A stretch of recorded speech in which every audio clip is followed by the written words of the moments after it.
Now here on home ground in Nigeria, we shall be joining the Labour Party leader, Peter Obi, who will be addressing the media now in Abuja. Economic and security situation of our country is worsening daily, despite contrary positions and claims by the government of improvement in all spheres of human endeavor.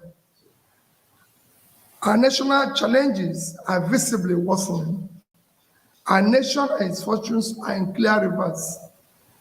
The indices are clearly indicative of our decline. Thus, Nigeria remains one of the poverty capitals of the world, with over 100 million in extreme poverty and more than 150 million in multi-dimensional poverty. The situation has deteriorated significantly in the past 18 months under the current administration. As a nation, we are falling from being the highest GDP in Africa in 2014 at $574 billion and per capita of about $3,500 to now ranking the fourth with a GDP less than 50% of what we were a decade ago, about 200 billion, with per capita less than a third, about 1,000. Our nation remains one of the most insecure and least peaceful in the world today, with countless communities and families displaced from their homes and now living in IDP camps. According to the Global Peace Index report, Nigeria ranks 143 out of 163 countries in terms of peacefulness, an indicative of high level of distress. Food insecurity has become a national norm, making Nigeria one of the hungriest countries of the world. Gainfully employed and middle-income Nigerians now spend nearly their entire income on feeding, with some resorting to borrowing to eat, just to eat. For those living on margins, low-income earners and unemployed, the situation is even more dire. The newly approved minimum wage of 70,000 cannot afford a bag of rice or even half a bag of beans. As a result, many Nigerians go to bed hungry, while a significant number now rely on palliatives and charitable support. Tragically, this has recently led to several avoidable deaths. Nigeria in 2024 hunger index is ranked 110 out of 127 countries measured, reflecting a critical level of hunger and food insecurity. Find the lowest priced health plans at healthforcalifornia.com. Get a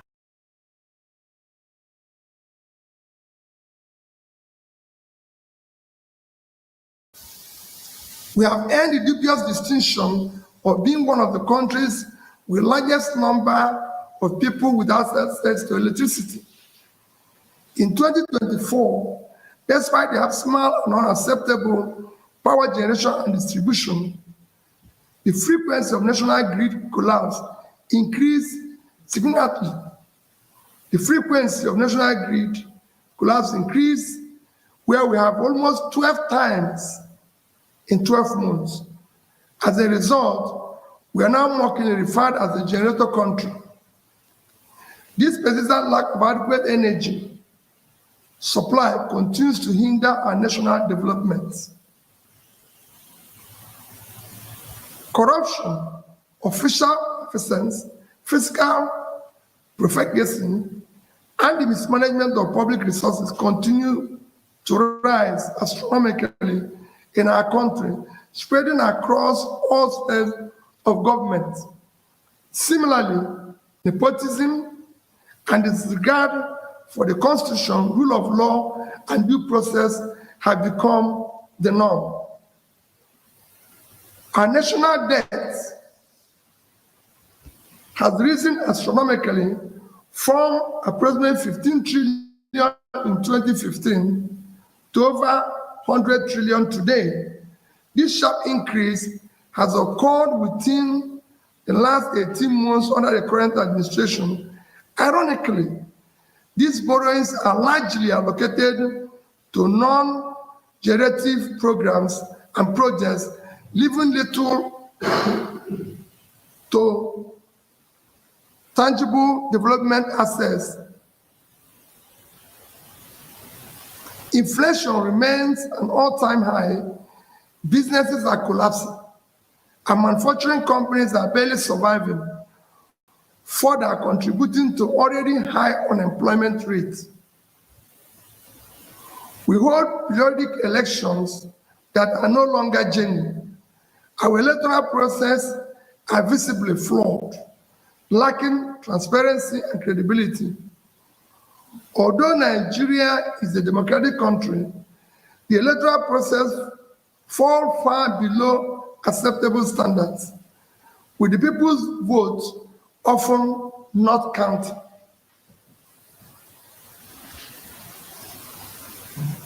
Suggestions on the way forward. From all indication, Nigeria urgently needs selfless and exemplary leadership across the three arms and tiers of government. However, this much needed exemplary leadership must begin from the top. Since the ultimate responsibility lies with the president, I will direct my attention to him. Mr. President, President-day Nigeria aligns closely with Dr. Martin Luther King powerful words. We are now confronted with fierce urgency of now. This is no time for apathy or complacency. This is time for vigorous and positive actions. Because we all love Nigeria and desire its prosperity, I would like to suggest some actions I will have personally approached differently. It is time to confront our national problems boldly, decisively, with a sense of urgency, and I suggest as follows. Commence a visible and verifiable reduction in cost of governance to be able to allocate much needed resources to critical areas of development such as security, health, education, and poverty alleviation. Aggressively and visible attention should be given to combating corruption effectively. While addressing past corrupt practices, we must ensure proper investigations and recoveries are related to missing funds or their sources. The focus should be on eliminating current and future official malfeasance through increased transparency and accountability in public procurement and contract awards, as well as thorough monitoring of execution of projects to ensure that limited resources are efficiently utilized and applied productively. All future borrowings must be tied to regenerative investment and visible productive assets that will benefit the nation. This will ensure both productivity and ability to service and amortize such loans, rather than continue the current practice of accumulating massive debt with no tangible returns, which places undue strain on future development revenues. Mr. President, out of approximately 580 days you have been in office, it is reported that you have spent about 30% or around 180 days on more than 30 publicly recorded trips overseas. My appeal is that you dedicate 20% of 2025, roughly 72 days, to visit each of the 36 states for 2 days each. As a president, such visit will give you opportunity to better understand their economic and security situations across the country. Guys, I'm about to cash a check for $180,000 and get my entire car loan. Further, it is time you visit our national hospitals and health facilities. You may consider, for example, that your next medical examination be conducted in one of our national hospitals or regional federal medical centers, such as FMC in Sokoto, Birnin Kebbi, Calabar, Omaya, Akure, among others. This will allow you to assess the state of healthcare facilities available to Nigerians. It will also help you to understand the condition of our hospitals and clinics, enabling you to make informed decisions on how to upgrade and make them efficient. Endeavor to travel by road to observe the conditions of most highways. You can take short trips, for example, from Calabar in Cross River State to Uyo in Akwa Ibom, a distance of less than 100 kilometers, or from Benin in Edo to Warri in Delta. I recall taking President Obasanjo on a trip from Awka to Onitsha on the federal highway when I was governor of Anambra State.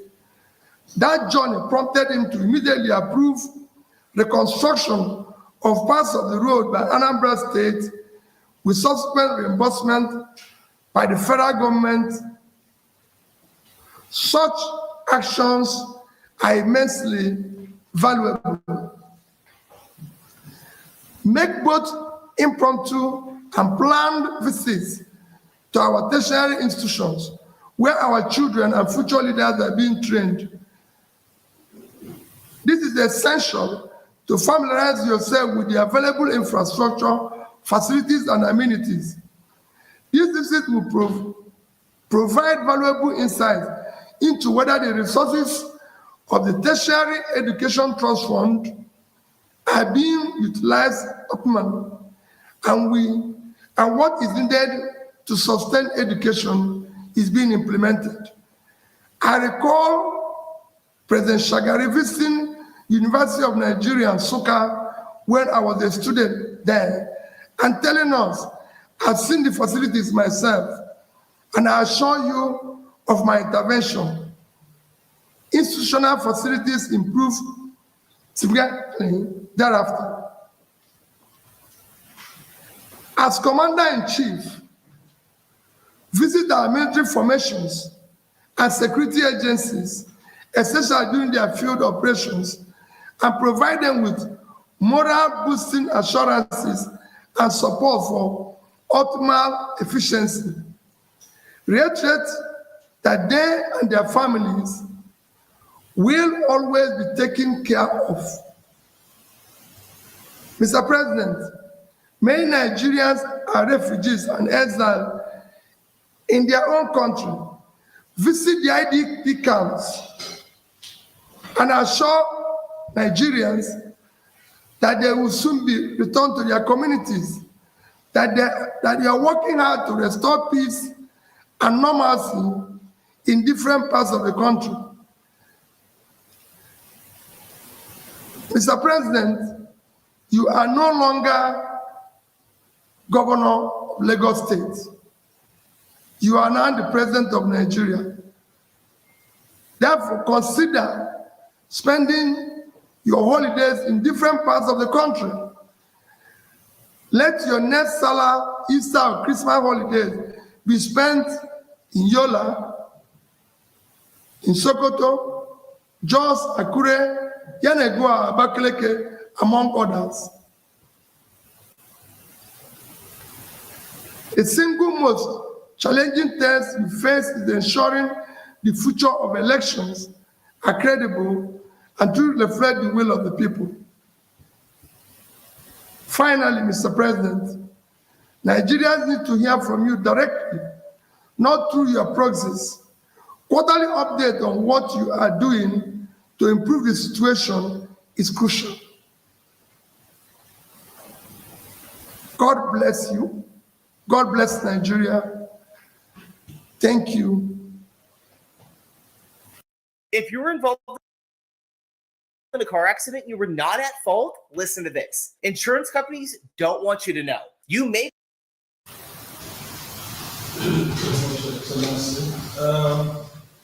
I want to ask you some questions. Let's understand what guys news. President Tinubu looks optimistic about the economic reforms that he's embarking on this year. And one of the major things he said is that he will reduce inflation from 34.6% to 5% to 15%. And he's also saying that he understands that the rising food prices and there's a problem with the issue of food in the country.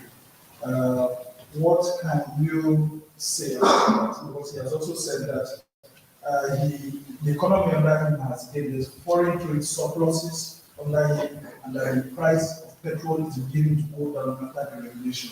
Those are the successes recorded according to him last year. So, but going into 2025 is so optimistic. Do you share his optimism that we can reduce the inflation rate to 15%? And how do you think we can tackle the issues of hunger and food security? Well, you know, it's not this is not the first time he's coming out with such optimism. The reality of it is that while we do not expect 100% result, we want to see 100% effort. Is it something you can say, for example, we're reducing cost of governance? People need to see it. People need to feel it. You know, I'll wait and see how inflation will come down from 34 to 15%. Because the main driver of inflation, as you know, is food. On the sea rice, coming down from 100 to about 50, beans, coming down, all coming down below the minimum wage, then we can begin to say yes. So it is not something you say, it is what you do and what people feel. Governance is about the feeling of the people, not you.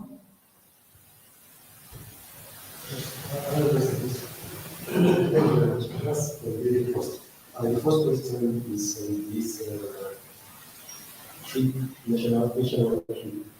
Knowing what the presidency stands for Nigeria, do you think Nigerians will be under inconvenienced by the president traveling to states where the road will be locked for hours before the president comes, as the remaining locked hours after it was left a particular situation? And considering the amount of resources they will still expend on such visits, either by air or by road, how do you see a alternative to mitigate the suffering of Nigerians by those blockage and the money that's going to be spent? That's the first aspect of it. I'm sure that what is going to be spent will be far less than what he spends to go overseas. It will be far less. And I can assure you that visiting the entire Nigeria will not cost up to a third of what he has spent in these 30 trips, just visiting Nigeria. And it is critical that he goes to, as for blocking the road and everything, I would rather he blocks everywhere in my state and stay there for 2 days, because he will feel what we are feeling. So it's better he goes to Benue, go to Zamfara and block it, but he's there, so he can feel what the average person in Zamfara is feeling. As the president of a country, you must visit the place. The second aspect is 2027. His Excellency Tinubu, Kwapaso, and all of them on this major issue. Can you just tell For me, what is important now is about Nigeria today.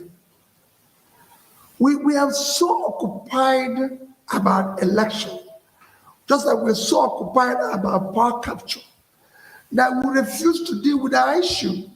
We have people who are dying because of a bags of rice, half bag of beans. People are dying.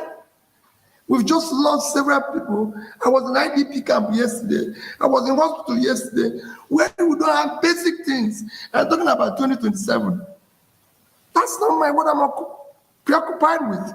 I'm not preoccupied by what I said, the urgency of today. Let people put food on their table. Let there be medical care in our primary health care. Okay, lastly, what is Excellency very 1 year after the 2023 elections?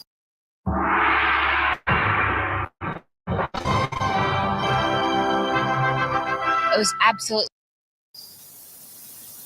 The third force is dismantled, and there is no effective governance without opposition, a strong opposition in the country. And with the way things are going, do you think Nigeria is having a headway?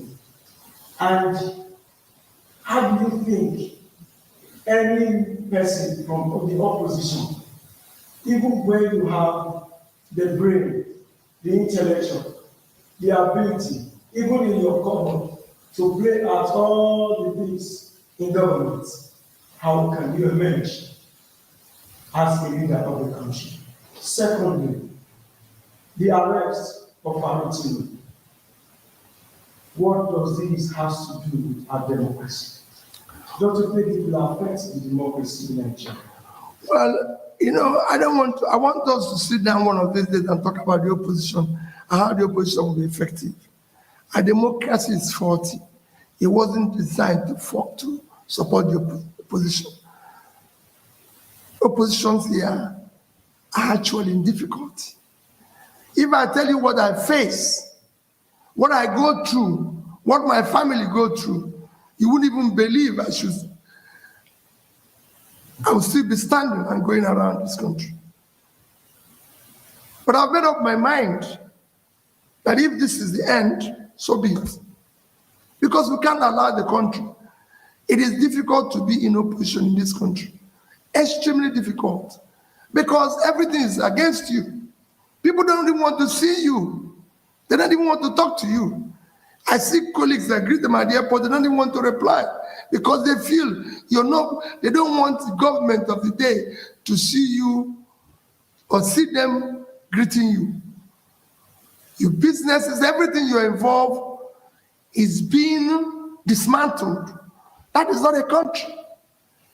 We need to show more commitment to the future of our country. None of us is going to live here forever. So we must build a better society for our children. And to build it, some of us will take the risk. That's the part of what Dele and Co. also going through. And not just him, every person, even the oppositions, the local government level, at state level, everywhere, are going through that. So for me, we are actually doing a lot if we're doing everything on our own. All right, lastly, for me, Your Excellency, those two things. We've seen you and the former Vice President Atiku Abubakar going around having a series of meetings. People are optimistic that maybe something in form of a measure also will come out of this. And then, lastly, President Tinubu insists that his tax reforms must go on, and the tax reform bills are here to stay in his last presidential media chat. Despite that, governors are saying that there should be more consultation and other leaders of the country, while former Senate President is saying that there's serious hunger, and government saying that some traditional rulers should not just take the content of the tax reform bills just by the face value. What will you advise on this two? Well, on issue of tax, there's a lot of stories. I've said it, everybody knows my stand on it. there should be very wide and detailed consultation. It should be widely and publicly debated. Government have consistently maintained that our tax to GDP, tax to this is very low. You've seen it every day. And I said it's wrong. Tax is a function of productivity. The country is unproductive. So are you going to tax 100 million Nigerians that are living in extreme poverty? Are you going to tax those people I saw in IDP camps yesterday? Listen, if you've been in a car accident, don't call an attorney. Use this AI app instead. That's what I did, and that's how it's 100. Are you going to tax the factories that are shut down in Kano? Go to Bompai, go to Shadan 1, Shadan 2. Where are you going to tax? Tax is a function of productivity. When the country is productive, people are gainfully employed, then you can tax them. And we can generate more tax. What we need now is to reflect the country, make it productive, and then we can talk about generating more revenue. Thank you. Let's talk about the measure. On the issue of the measure, like you said, let me assure you what is on the table now is that everybody who means well should come together to get the country to work. There's a lot of, call it lies, there's a lot of propaganda, there's a lot of, trying to, bamboozle the people going on here and there, which has to stop. Let's build this country. Let me say it again. None of us is going to be here forever. Those who did it yesterday are no longer here. But if you look at the country, it's collapsing every day. I saw 1,500 kids yesterday, not in school. And I did ask 3 of them, do you want to go to school? They say yes. What are we doing? Thank you so much.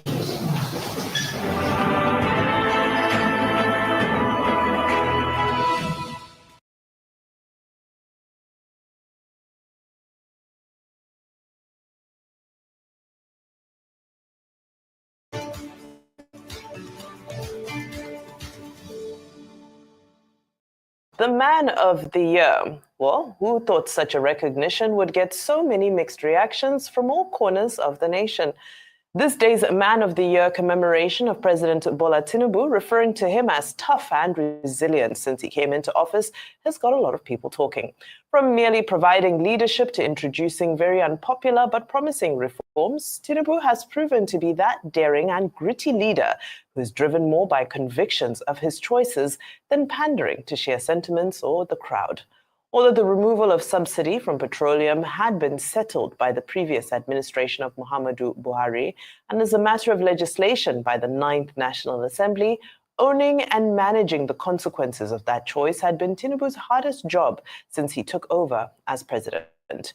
Joining us on the show this morning to further the conversation on President Tinubu's recognition as the Man of the Year by this day, the tax reform, and what options are available for the North if the North will still back President Tinubu in 2027 is Professor Usman Bugaj, an Islamic scholar, political activist, and civil society leader. Now, he served as special advisor on political affairs to the Nigerian Vice President Alhaji Atiku Abubakar in the presidency for 1999 to 2003. In 2003, he was elected to represent the Kaita Jibaya Federal Constituency at the Federal House of Representatives, where he chaired the House Committee on Foreign Affairs until 2007.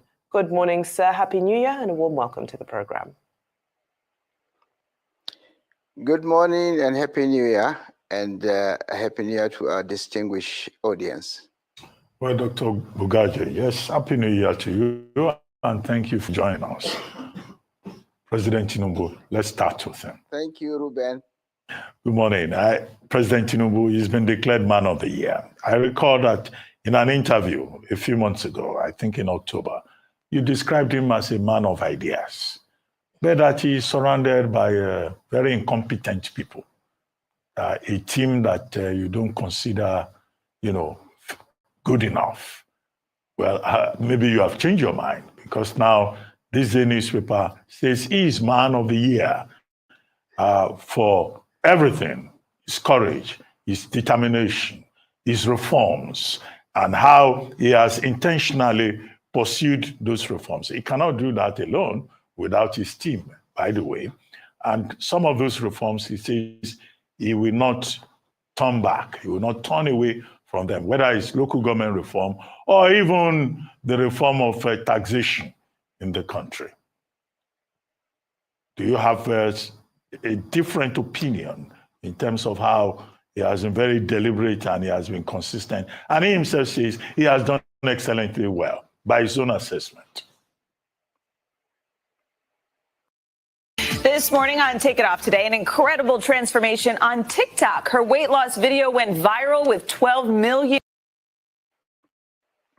Well, if this is a session to assess the presidency of President Bola Ahmed Tinubu, I think we would need more time to do that. But I mean, this day has every right to declare whoever it wants as Man of the Year. And I don't quite know what criteria and what methods, they followed to arrive at that conclusion. But for all I know, and for all many Nigerians who remember President Tinubu, is the suffering that has been associated with his presidency since he arrived. Yes, I used to know him to be a man of ideas with books around, and we used to engage because, if you remember, I was the National Secretary of AC, which later became ACN, while I was still the National Secretary. So I had occasion to interact very closely and fairly consistently for a long period of time. But I find all that has evaporated. I don't see the ideas. I don't see the dynamism. I don't see that progressiveness. I see somebody who is almost turning into a monarch. In the last media chat, if I got it right, he did talk about the tax bill being sacrosanct. How can it be sacrosanct? This is a bill in front of the National Assembly. Even at that, not properly presented to the National Assembly, because when the Senate presented it, it was not on the order paper.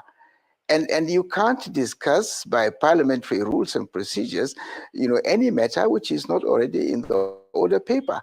So this idea to smuggle things and this idea of coming through the back door creates a lot of suspicion. And you see, I can go on, but let me make 3 points, if you please. And this is not just about the present Tinubu. It covers almost all our political, if you like, leaders, or if you like, the leadership that this democracy has produced in the last 25 years is characterized by 3 things. And whatever Man of the Year you become, and whatever thing you want to do, unless you capture these things or you address these issues, is very difficult for anybody, no matter how well intentioned. To one, the fact that we don't have an appreciation of the future.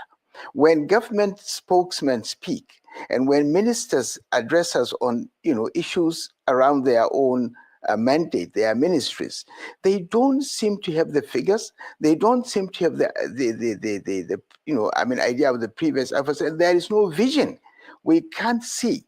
Let me just use 1 or 2 things to illustrate that, if you please. 1, 2023, the grains deficit, just grains, that's food that Nigerians eat.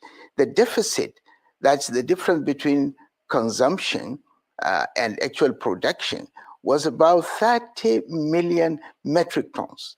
Since then, we have had floods in Maiduguri, floods in Jigawa, floods in Taraba, floods in Zamfara, floods in so many other places. Insecurity has escalated. So that must have affected us. So what is our grain deficit, this year? And what are the measures to address this grain deficit? If you can't have food, you can't have peace. And you cannot talk about reforms. You cannot talk about taxation. So I don't see a conversation that demonstrates a proper understanding of the issues in agriculture.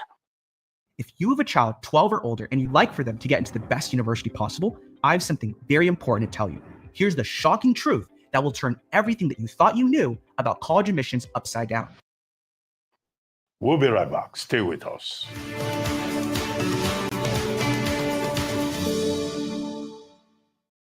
Welcome back to the morning show here on the Arise News channel.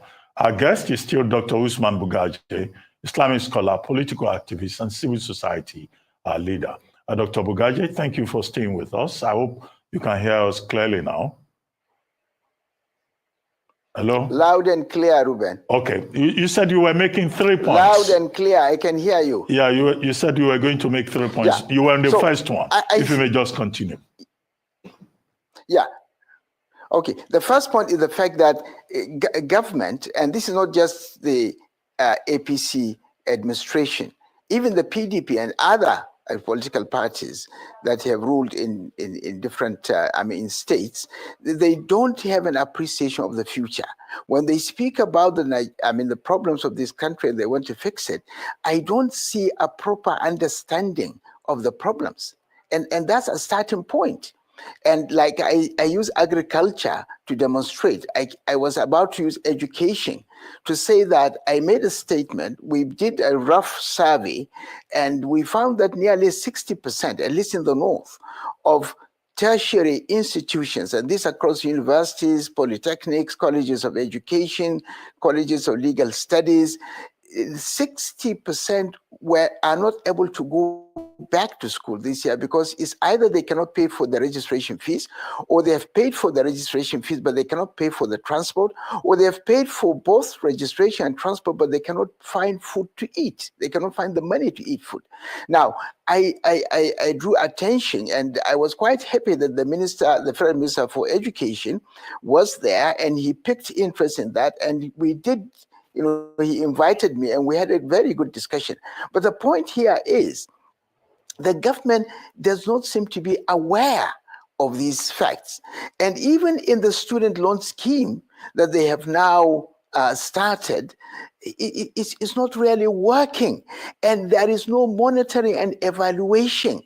So all these are matters that will affect whatever policy, whatever program of government. And these are things that are not being addressed. This is one point. The second point is that, governance in the 21st century is a corporate scientific business. You see, corporate governance is about, the people, is about purpose, is about process, is about performance. These are the 4 P's of corporate governance. I don't see the governance in this country really taking that shape and process. So a lot of the policies, like the tax policy, there was no process. A team was set up. They may mean well, fair enough, but there were no sufficient consultation. For example, the National Economic Council apparently has not been consulted. They rejected it. The governors have not been consulted. They rejected it, and taxation is is on the concurrent list, and so many other people. And here the president is saying this is sacrosanct. Sacrosanct how? I mean, this is a bill in front of the National Assembly. It has to go through the normal processes, and the president is beginning to behave like a monarch in a way because. If you go back to the Constitution of the Federal Republic of Nigeria, you'll find that the Constitution, in arranging, in sequencing, government, the National Assembly always comes first. The executive comes second. And if you look at the Chapter 2, which is the fundamental objectives of directive state policy, you will see the focus on these things. And therefore, how can a president speak about a bill that he has presented to the National Assembly as sacrosanct? How? I mean, so this issue of governance has a huge, problems that we need to address if we want anything to work. The third point is basically to say that the political culture that is reigning is in contradiction with the principles of good governance. Good governance, which delivers, is characterized by accountability, by transparency, by rule of law, and which is following the processes as established by the constitution or by the whatever regulatory authorities. But you find that in the political culture, the demand on the politician or holders of political office does not even allow them to do their work. There is a huge demand out there for money, for and we have seen what has happened in this last festive season. Ministers were found in Abuja spending hundreds of millions, on ceremonies, showering money, while the 90% or more of citizens cannot feed. The last statistic I read, 33 million are on the verge of starvation. Okay. Meaning that they will starve in this country. No, therefore, these, Ruben, are the issues that I think we need to be looking at, not the men of the year business. I find that really ridiculous. I'd like to further unpack some of those points that you have made. It is the time of the year, so let's just call it. It's a timed conversation, right? But you've spoken quite deeply on the tax reform bill. Now, you've also spoken to inequality and the disparity that we see in the society, especially between the political class and the citizenry. Now, advocates of the tax reform bill are saying, well, this bill is revolutionary in addressing some of these inequalities and some of these injustices that are exhibited through how tax is currently shared, especially VAT is currently shared and paid forward.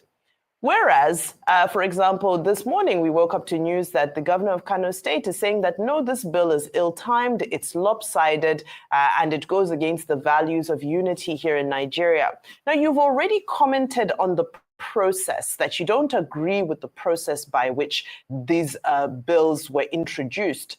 But I'm curious as to which particular clauses you have dissent within those bills, and what your preferred solution would be. Should we amend those clauses, or should we just totally, trash the tax reform bills completely, scrap them, and look for something else? Hey, did you know that SMUD is now paying Sacramento homeowners thousands of dollars upfront to put a backup battery system in their home? That's right, SMUD just launched their brand new My Energy Optimizer Partner Plus. Now, the team that went along to craft this nearly 300-page tax reform bill, in the first place, I have had occasion to engage with, I think, Mr. Taiwo, or at least I shared a platform with him on this discussion. It doesn't appear that this team really understand the society for which that policy is made. This look very much like some comfortable professionals living in Lagos and Abuja. They have no idea of the consequences of what they are really proposing. I have admittedly there are attempts in the bill to soften or to make things easy for the struggling citizens trying to eke a living in terms of taxation. But on the other hand, there are a number of other major things that they have done to create, one, a kind of disparity within the states to create, and even the bill itself has not defined the most controversial issue of what is attribution, what is derivation. I mean, in the bill itself, there is no definition for this. And when you use words like this in a bill, one of the major things, major requirement is that these things should be clearly defined. And part of the controversy is that if you have not defined it, then everybody will define it in his own way. And then it's one definition against the other. We don't know exactly which one is going to hold. My own thinking is that the proper thing is for this tax reform bill to completely be put in the dustbin, and then a process started. I do appreciate tax reform. I do think we should go, we should broaden the net. There are many people that are supposed to pay taxes that are not paying. There are a lot of things that we need to do, and we can use that to re-engineer the economy. But there are certain things that have to go along with the economy. For example, I would say that the most, Anthony Killer, Professor Anthony Killer that was talking just before I joined you, I got snippets of what he said. And he did talk about, security. He did talk about, I think, a number of things. But for me, there are three things you need to address before you even start looking at this tax. Security is very important, because without security, production is going to be very low. And the space for production is shrinking as insecurity increases. And the insecurity we are going to be looking at is not just the Boko Haram or the rural banditry. There is an emerging urban banditry because of lack of jobs that is taking place, in the cities. When I spoke about the likely emergence of urban banditry because young people who are in school cannot go back, to the tertiary institutions, I did make reference to Brazil some 25 years ago.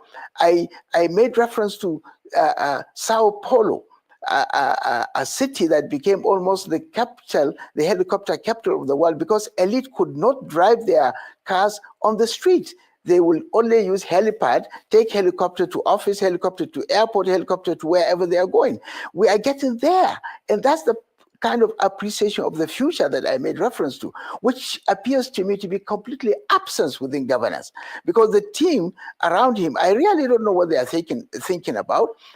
They seem to be out of touch with the reality. So coming back to the tax bill, I feel this bill has no relevance to the current economic crisis that this country is going through. And I would rather we start a whole process that takes cognizance of the kind of economy we are running, the challenges our economy is facing, and therefore craft something that can gradually pick the economy up and will make or facilitate production in a way that will make this economy to begin to recover. We are today nearly 250 million in population. By 2030, which is barely 5 years from now, we are expected by United Nations projection to be 300 million. If we have 30 million grains deficit in 2023, and we are not improving in our production, if we are going to get a number, get into 300, how do we feed this population? How do we provide jobs for them? How do we provide school? How do we provide health care? These are the things that politicians, should be discussing.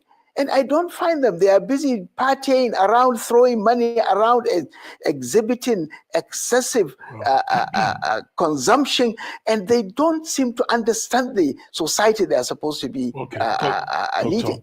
Doctor, well, as we begin to wrap up very quickly, you said President Tinubu is turning himself into a monarch. You said that twice.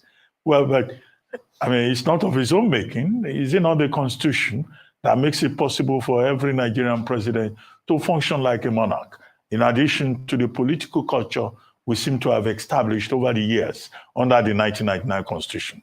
I don't think, one can blame President Tinubu for that. It's not of his own making. But as for the VAT bills, the tax bills, the Senate, the National Assembly, says he's going to conduct public hearings, maybe in January or in February. Are you optimistic that some of the concerns that you have raised and other elders from the North have raised, that the public hearing will address those concerns and then the gray areas can be sorted out, and we can still have tax reforms in this country. Find the lowest priced health plans at healthforcalifornia.com. Get a quote. Ruben, thank you very much for that. Let me start with the Constitution. Yes, with all its faults, the 1999 Constitution, it still has certain elements that can check the excesses of an executive. Like I said, if you go to chapter 2, the sequence, chapter 1, chapter 2, the sequence, of institutions of government starts with the National Assembly. The powers of the National Assembly is strong enough to check the president. It's just that we don't have a National Assembly.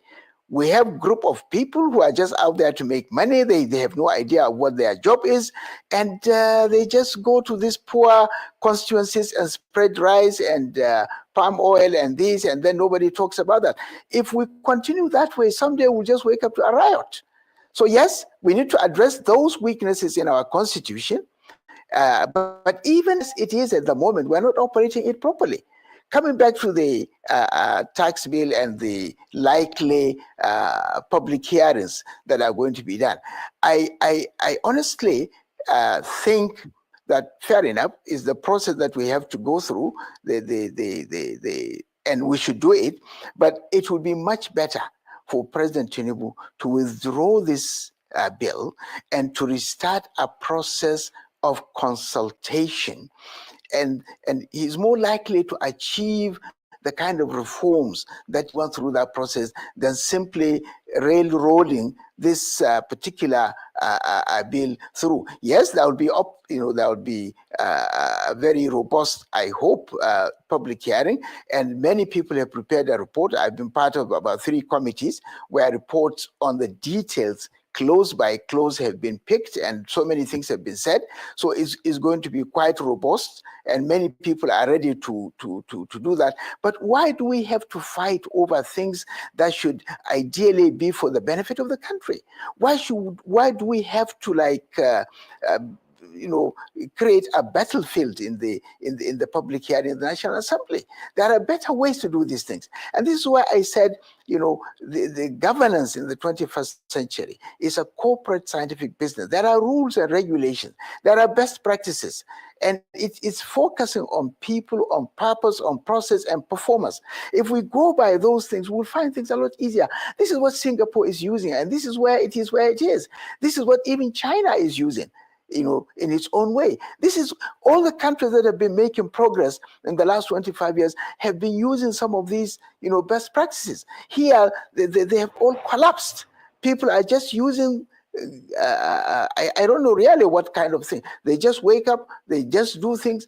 I feel this country has gotten to a point where until and unless we all, and it's not a question of APC, PDP, or any other party, it's not a question of President Bola Tinubu or Ruben Abati or Usman Bugaj or any. Look, we as a people, we should tell ourselves the truth that this country is about to collapse, and we should all come together as citizens and see what is it that we can do, to salvage our country. This country has a great promise. It's a country of the largest population in Africa. In 2025, it's expected to be the 3rd largest country after India and China. It has great potentials. It has a role to play in Africa and in the world in the coming few decades. Why should we allow it to be stunted?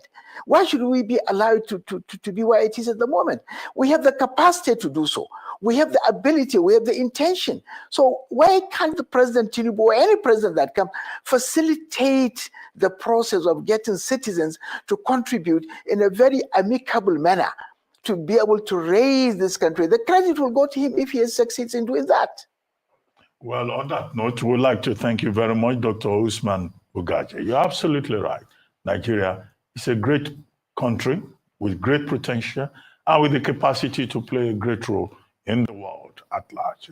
Thank you very much for joining us.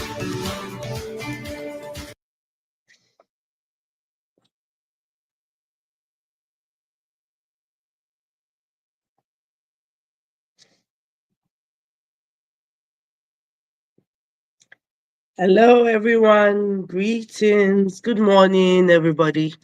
The real reason actually why I came out was that Peter Obi's media chat. And I don't know. I think that he's doing what I expect. I personally, I don't know, maybe other people will differ. I expect to see more of him doing this because Nigeria is at a place right now where especially those people that are politicians and all of that are up there, their voices need to be louder. Because Nigeria is somewhere just like this northern man. That's why I played the next video, because he echoed a lot of things that you might say, oh yeah, he's from the north, right? So I mean, I beg you should go and sit down where Buhari was there, and all of that. Now, if this man had good intentions, first of all, nobody would be perceiving him as a monarch because he will be doing what will favor the people. He will be doing what works for the people. Just like Peter Obi offered, I know they don't listen. Right now, as the man is speaking, all they are thinking of is how to respond and how to attack him. I'm pretty sure about that. If I go on Peter Obi's media chat right now to point out that interview that he did, you're going to see, look at, they'll be attacking him left, right, and center. Meanwhile, what he has said is the truth, 100%.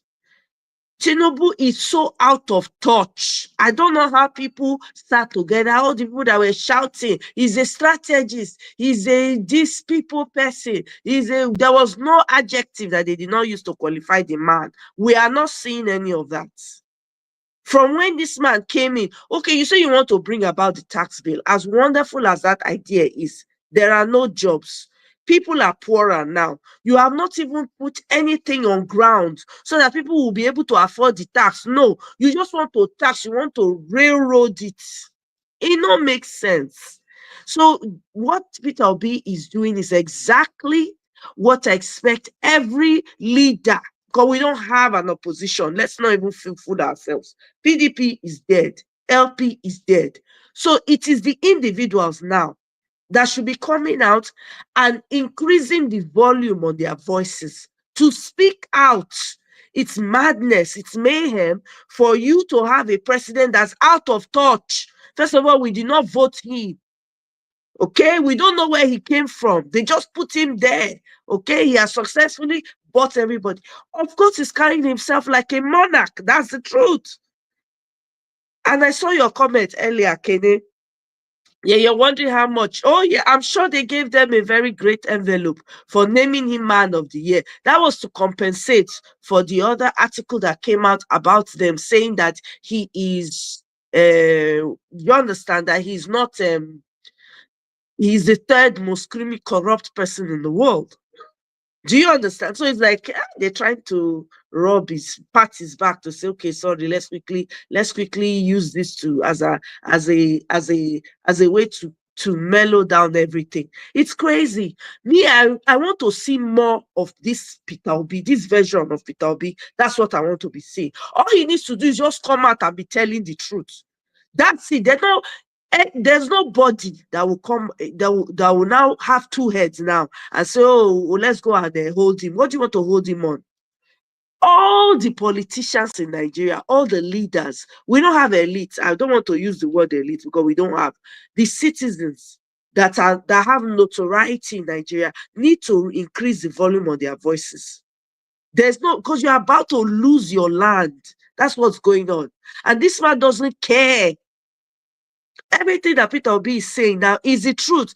Anybody that has sense, all those people that are around him, ought to tell him, you know what, this is true. Go around the country. Since you forced your way into the place through the back door, go around. At least you have never been to IDP camps. Nobody knows who you are in certain parts of the country. No, you don't come out to speak. It's only, anyway, I don't expect anything from him though. I really don't. It's just for lack of what to say. I don't have anything because the man, he's not the right person to be there. So he doesn't feel like he owes anybody any responsibility at all. So he's doing according to how he pleases. You are telling the people to cut down, but you are buying new cars. You want to create a helipad for your helicopters. It's all about materialism. Packing things, storing, buying expensive things and storing them up. That's all these people care about. They don't care about the regular people. Whether people are dying every day, they don't care. They disappear. 180 people die on New Year's Day. They don't care. More people are dying. They don't care. They're just buying new cars. And they are inviting all the sportsmen of the year. Whatever, what's the name of that boxer? They are taking picture, old men taking picture, rushing to collect what did they call them? Sign, I mean, whatever. The word is not flowing right now. In my head, they want to collect autograph. They want to, like, I don't understand. I'm sorry, all these Nigerian politicians, they are dumb. Honestly, almost of them don't. It's almost like they did not mature, like their brain did not mature enough. They're like kids. They don't even know what they're supposed to do. They have no sense of value, nothing, no vision, zero destiny, nothing. All they just care about is the material aspect of it. Oh, the entourage will be long. Oh, we just add more vehicles. Oh, there's this car I've been admiring. Let me buy it. Oh, there's this new aircraft. I want to buy it. That's all they care about. Nothing about service to the people, nothing. So Nigerians have to make sure, and I'm glad people are noticing, Nigerians are beginning to speak up even more. We need more voices. The same way Peter Obi is going about it and making sure that his voice is heard and putting his words. And I want to see more of this from Peter Obi. I want to see more of this from these leaders. Please, can they interview Ahmed Dati? I am craving an Ahmed Dati fire, right? This is the moment for those fires. Did you hear what Peter Obi said? People don't want to talk to him because they don't want to be associated, because they're afraid that the government of the day, T-Pain's government, they will go and write their name down. Maybe they have a register. They'll go and write their name down and say, hey, we saw him talking to PO the other day. We saw him. Can you imagine? This is the fear that people are living under. In Nigeria, people are keeping quiet. You are living under fear. You cannot talk to people freely because you don't want to be associated, as if that person is going to be there forever. This man don't turn up to demigod. That they fear to talk true. When go even save your own life, if you go here, una they fear to talk true. Say, if we talk true, they don't go lock us up. Or una don't collect money, una don't chop from your hand, una don't get the boldness, the mind to come out to speak truth to power. That's what's going on. That is exactly what is going on. Everything when this man just they do, he just rush, no plan, no structure, rush. He wants to force things through. Why? Because he cannot think things through. He cannot consider structures in place. People are dying of food, ordinary food. Bag of rice is still at what? Dollar amount is still at what? People are, I don't understand though, to be honest. So it is Peter Obi's video that brought me out here. I just threw that one in because I listened to it and I'm like, this is very important. Everybody needs to be speaking up. All those all those politicians, whether they belong to one party or the other before, I don't care. Let them come out and be talking. It's time for talking. This is time for, there's fire on the mountain. Run. That's where we are right now. Because this man don't care. He don't care. I'm also saying, most parts of the country he doesn't know. This one, Peter Obi, they tell us, say, visit this. Oh my, not go visit. Has he ever been to the IDP camps to go and see the kind of things that are going on there? No. It's the glorious part of leadership that they are focusing on, materialism. You want the people to manage, but you don't want to manage. You want to do helipad. You are saying that, people should manage, will soon come out. But you are not managing. What kind of leadership is that? Anyway, me not vote for the man. Now people, when they force their way, when they say their future not go better, their children's future not go better, now they put the man for there, and he's really squandering the future of their children. Because guess what? Their few children are not going to have any future. They won't. I don't know if any of you saw the daughter of, is it Bayero, the late emir of Ado Bayero. The late emir had, the daughter is reportedly stranded in Lagos and she's seeking help. She says she not go school. She not, let me see if I can read it. She said that she's currently stranded in Lagos. Oh God. Without support or resources. She recounted how her father left her without an education or a home. Okay? So you see, Nigerian rich men, not be to, they go just born children, not be by, oh, I'm from this family of this. It's not by like that. See how the girl, they suffer. She's currently in Lagos, stranded without support. She recounted how her father left her without an education or a home. In the video, Zainab said, I'm outside the streets of Lagos, nowhere to go, stranded. I don't know anyone. I'm a few meters away from a hotel. We have nowhere to go since morning. We've been trying to get somebody to help us. I can't keep doing this. This is me, daughter of Emir of Kano, on the street of Lagos, unsafe, stranded. No one cares if I live or die. No one owes me anything, fine, but at least I deserve to feel safe, protected. My father left me with nothing, no education, no home, nothing. I've tried to survive. I can't go on anymore. This is what they've turned me to. They've turned me into an urchin. They've turned me into a girl who has nothing, a girl who had so many dreams. I'm a woman with nothing, no job, no degree, nothing, no home, lost, stranded, no one to turn to, no family. The burden is too much on me. My mom and junior brother depends on me. I don't have any means to keep doing this. I don't want to keep doing this. I'm exhausted emotionally, physically, and I don't know what to do. I don't know what to turn to. I don't know who to turn to. I have spoken out in the media. I have pleaded with the president. I have pleaded with the governor. I have pleaded with the current Emir Sanusi, his fathers. I have pleaded to care for a girl, a young girl, a young woman who doesn't want to be killed, who doesn't want to die. But it's obvious nobody cares if I live or die. And I want to end it because I can't keep doing this. My people. Oh God. Mr. Pereira said that's to tell you that, or tell you that we don't have a media for the people. All we have is the media for the corrupt. I'm telling you. Look at the man is speaking truth to power and they're trying to shut him down. They cut transmission because he was saying some truth and he was hitting them hard. He came back, Ruben Abati. That one came back and said, what do you mean by the people have always acted like a monarch? That's not true. Even in Buhari's time, people were talking. They were just shutting them down. People were talking. This one, that tipping, people know they both talk. This is the problem. These people we don't have journalism in Nigeria. They don't push back. You see, they don't allow Rufai. Because to say that Rufai go, oh my God, go let them go say yes. Ruben, all those people, they are worthless journalists. I don't know how people can do, whether they can go around and demand for recall of Ruben to step down from Arise, because that guy does not represent the people. He represents those people who lie in his pockets. That's what he represents. Brown envelope journalism all over the place. Allegedly.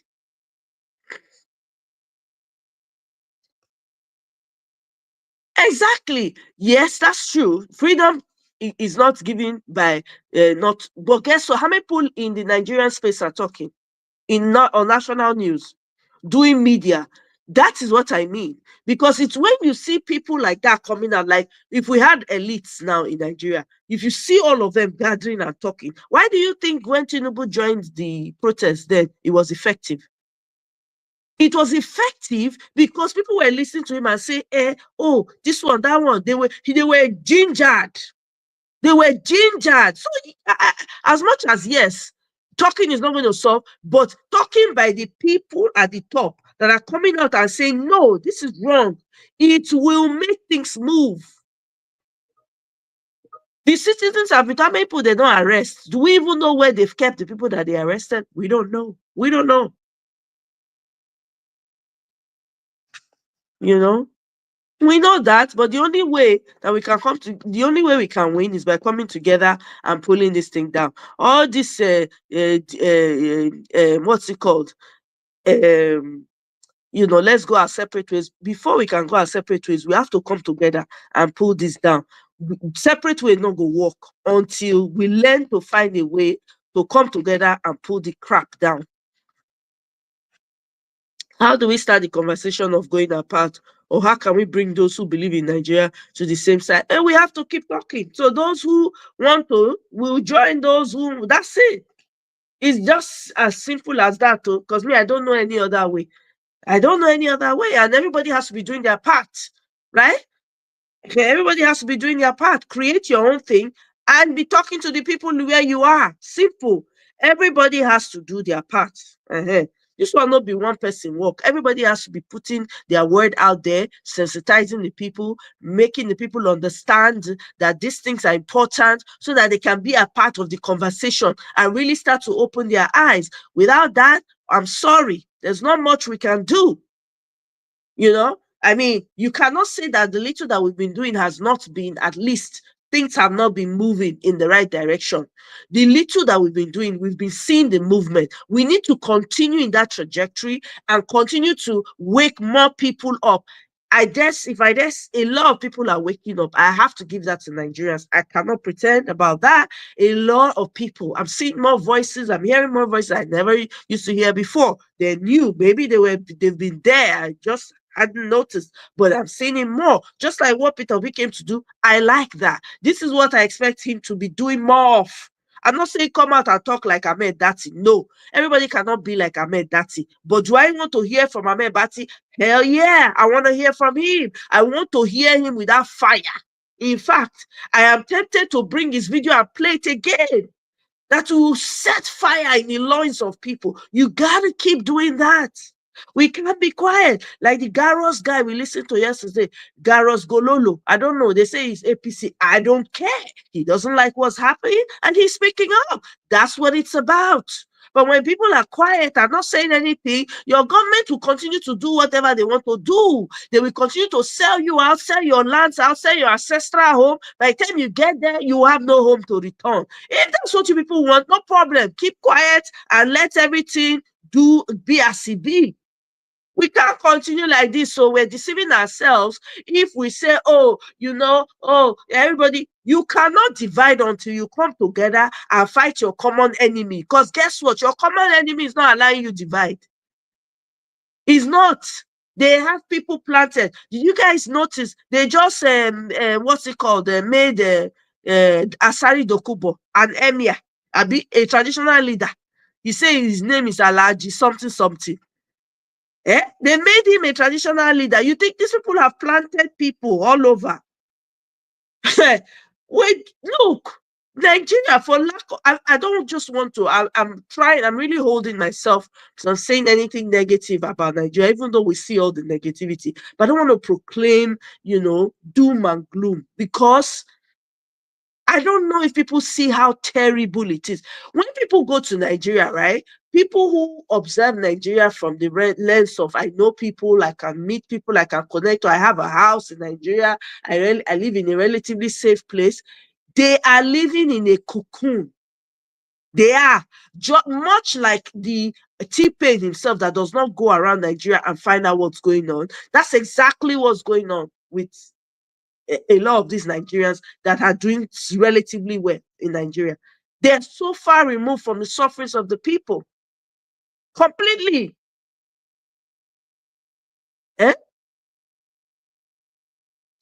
Yeah, I should ask. I shouldn't even ask because I kind of have an idea why.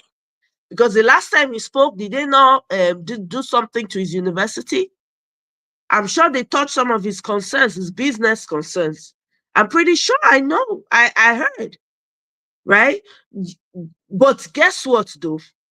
We cannot fight. We cannot be quiet and be saying, oh, we don't want certain things to be affected, because if we speak, something's going to happen. Then we should all be quiet. If that's the case, if we're afraid to lose something, we should all be quiet. Dele Farrow to me went to jail. As notorious, as popular as he is, look at how they abducted him. We have to decide how we want to fight it. We have to choose. Unfortunately, we live in a time where we have someone who wants to be treated like a king in Nigeria. Unfortunately, and we allowed that happen in 2023. Now that we're here, you have to choose. It's not going to be easy. You come out, everybody lose something. You, when you're there, are you not losing something? Are you not supposed to be in your community, building your community? Are you not supposed to? So it's not about, oh, because he has spoken, they touch this, they touch that. He might as well come out and talk. This is the time to talk. What are you protecting? There's nothing to protect. Everything is valueless in Nigeria. Your businesses are turning upside down. What's the point? It's eroding your profit. Look at Peter Obi. People cannot talk to him because they are afraid that if they associate with him, somebody will go and report them. They might lose their opportunities. What kind of life is that? And you want people to continue to keep quiet? If you're afraid of losing your material things because, oh, if you talk, they will take this from you. Okay, I don't know what to say. Yeah, so this is the problem we have in Nigeria. I don't know what to say. Then everybody should keep quiet now. Let's maintain our material things, our new car, our new houses, our businesses. Let's keep quiet and continue to suffer. Hey, why am I waiting concern me? Me go continue to talk my own. Because I'm far removed from it. Yes, I understand. Well, it's not my fault. Maybe there's a reason why I'm far removed from it. That's why I have this mouth. To say I did Nigeria, maybe I for know they talk like this, to be honest. Because people are afraid for their lives. But what's the point of being afraid? You are afraid, though you are not afraid, though you are still going to, what's going to happen to you is going to happen to you. You are just one accident away from going to the hospital. If somebody, you are by mistake now, kind of hit you by mistake, oh, you don't go. You did not get medicine for the hospital. Oh, yeah. There's one TikTok girl, she used to care for orphan children and protect those children from early marriages. The girl was doing so much, she was caring for over 500 kids in her village. She woke up one morning and said her stomach was really paining her. She went to their local hospital, but the time she got there was no medicine. That girl died. 500 orphan children and children that were saved from early marriages have been thrown into despair, just like that. We have to speak, oh. You are in Nigeria, you are not in Nigeria. When we could have had impact was in 2023. Would there have been casualties? Yes. But it wouldn't have been this bad. But here we are now. The problem has become the universe protected a way out for Nigerians in 2023, but they did not seize the opportunity. But we are here now and it has become more difficult. You choose if you want to continue to be quiet because you're afraid of losing business, you're afraid of losing financial, whatever. Hey, I don't know what to tell you. Make we continue, make everybody continue, make them not complain again. That's it. You have to be willing to put your money where your mouth is. If you want to be a leader, uneasy lies the head that wears the crown. We've heard that before. I beg you. Unless we are not ready to save ourselves, unless we feel so, okay, you know what, I don't want to talk anymore. Unless that.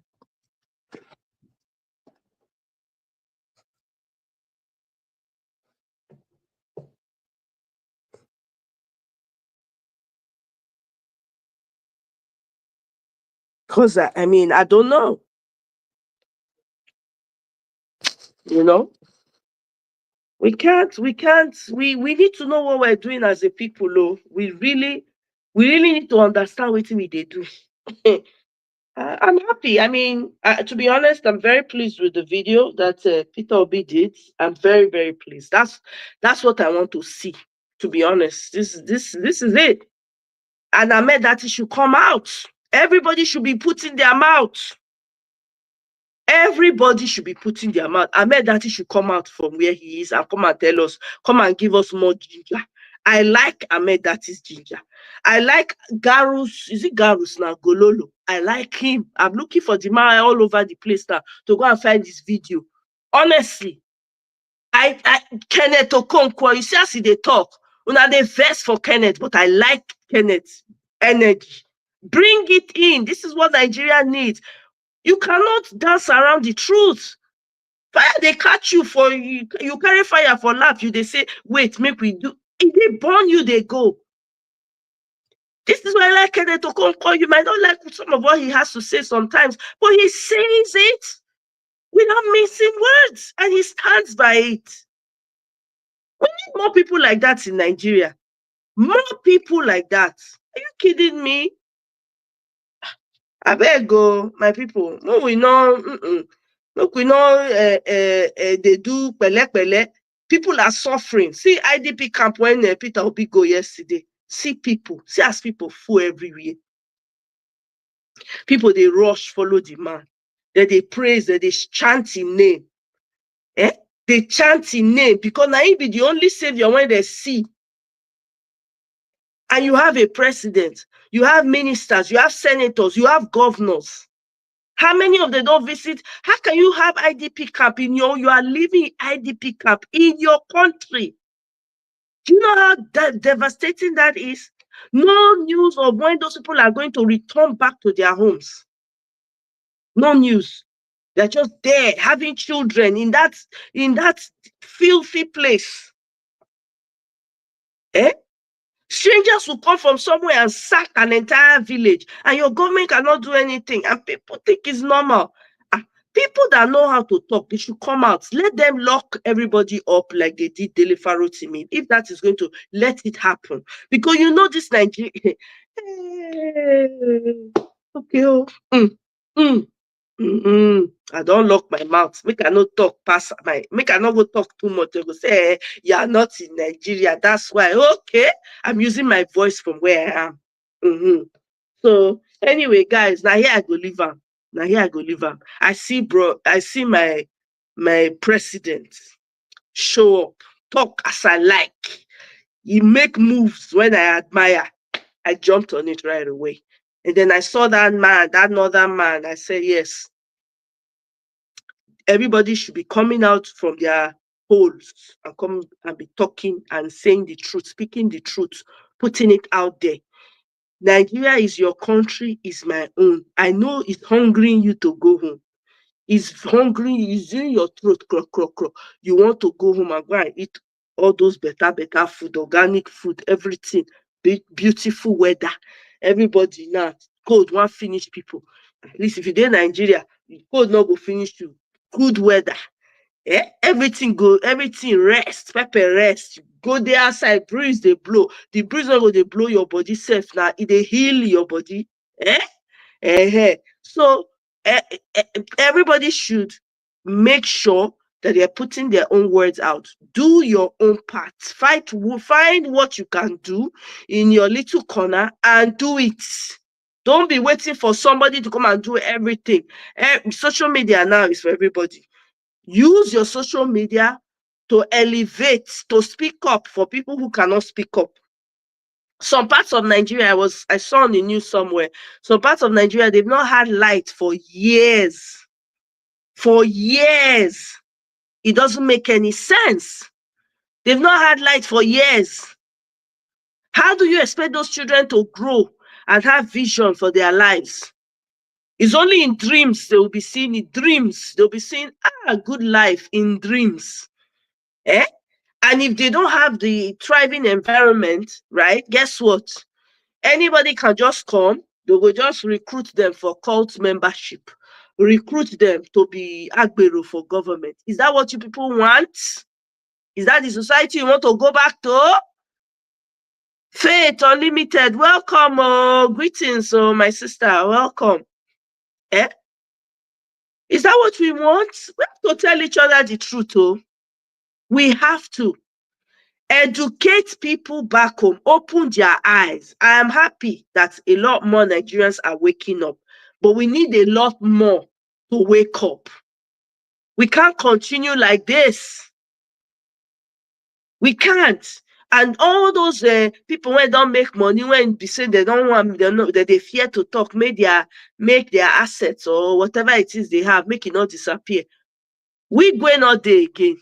All the money when that man, God rest his soul and the soul of his family, All the money, all the fancy house, everything when you get, he ain't here anymore. You just never know when. When Jennifer to me was going in, he didn't think he was going to come out. I mean, you don't know. He thought that was it, though. If it wasn't for your voice, my voice, and the voice of thousands out there, and people that were showing up at Ekiti every single time, maybe they would have done what they liked with him. But they could not, because they counted the costs. They say, if I say this one go, who costs for throat?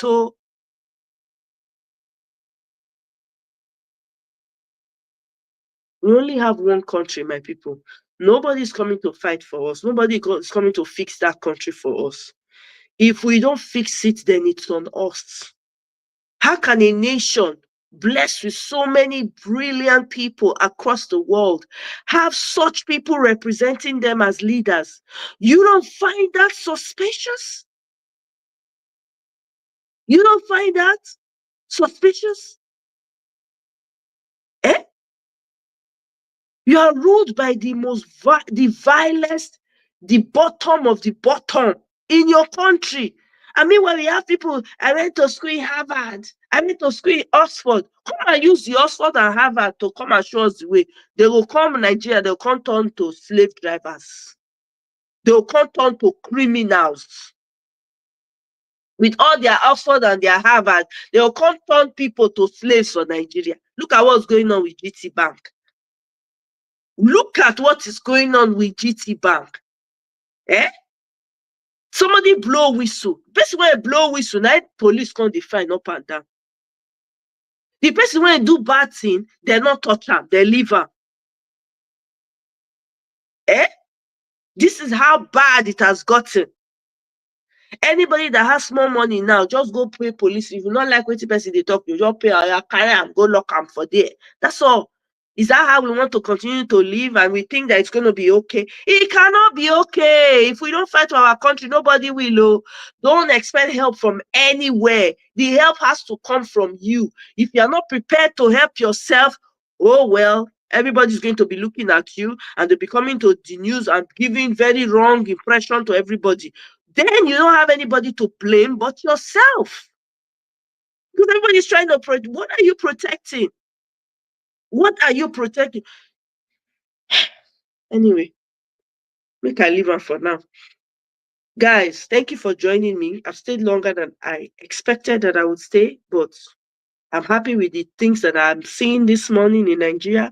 A lot more people need to rise up. I hate to use the word elite because we don't have elites in Nigeria.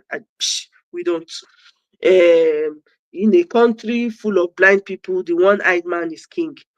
Forget all those rich people when you see so when they're on top, all of them are government sugar babies they be. So forget. Now your money, your resources, now they take the flex, take the show off for you, not be their hard-earned money. The ones that they give oil block, the ones that they give mineral resources, land to be drilling, be mining, them they boku everywhere. Now your money now they take the flex. Not be their hard-earned money. They not work hard for the money. Very few now work hard for the money for Nigeria. Because me, I don't understand how you go there Niger Delta. Now you get oil for Niger Delta, but somebody from the West, now go come they work for Niger Delta, they collect all the money, they put all in people. It not makes sense. It not makes sense at all. We when we come from oil producing companies, we know they see the benefits. We know they see the benefit. Anyway, with that, I say you guys have a wonderful rest of the day. Today now Thursday. Happy Thursday to everybody. We go see again on the battlefront. Okay. Thank you so much. Kene, I greet you. Thank you, Manuel, Mr. Ferreira. Thank you, Olga. Thank you so much, everyone. I appreciate you. I hope you have a wonderful rest of the day, and I'll see you on my next one. Bye.